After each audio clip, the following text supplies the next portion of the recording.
Good morning friends, myself Shravani Bhalkar belongs to 9th A। मैं आज आपको एक बुद्धिमान मछुआरे की कहानी बताने जा रही हूँ।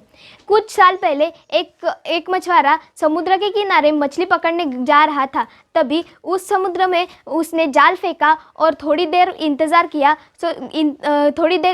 किया। फिर वह जाल भारी लगने लगा। फिर उस जाल में 3 मछलियों के साथ एक कांच की बोतल निकल आई। फिर वह उस बोतल को देखकर आश्चर्यचकित हो गया और उसने उस बोतल की ढक्कन को खोला। उसमें से काला धुआं निकला और भूत निकल आया। फिर वह भूत बहुत ज़ोर से हंसने लगा। मछुआरा बहुत ही डर गया था। फिर उस भूत ने बोला कि कुछ साल पहले मैं इस गांव में रहता था। इस गांव के लोग मुझे बहुत ही डरते थे और मैं बहुत ही शक्तिशाली था।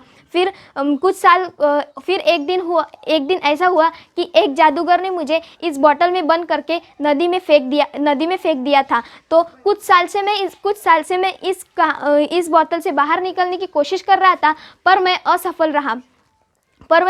असफल रहा किंतु आज तुमने मुझे इस बोतल से बाहर निकाला। परंतु मानो आज मुझे तुम्हें मारना पड़ेगा, क्योंकि इस बोतल का रहस्य सिर्फ तुम्हें ही मालूम है। फिर मछुआरा अपनी बुद्धि खो बैठा और वह कुछ नहीं बोल पाया। फिर उस मछुआरे को अपने दादाजी की कहानी याद आई और वह बोला, प्रेतात्मा, तुम इतने बड़े हो पर किंतु तुम मेरी एक ख्वाहिश पूरी कर सकते हो। मुझे मरने से पहले मैं मरने से पहले क्या तुम मेरी एक ख्वाहिश पूरी कर सकते हो?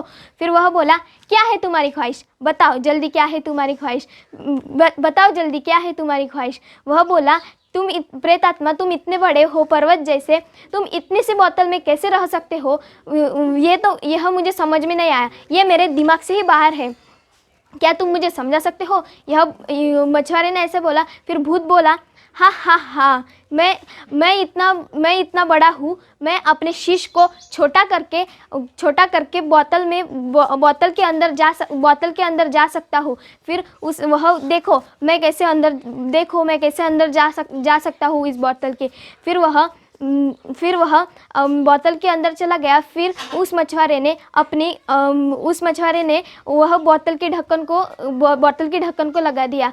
फिर आखिरकार उस मछुआरे ने अपनी भूत से छुटकारा पा ही लिया। सो दोस्तों, हमें इस कहानी से यह सीख मिलती है कि हमें अपनी बुद्धि से काम लेना चाहिए और हमें खुद पे घमंड नहीं करना चाहिए। धन्यवाद।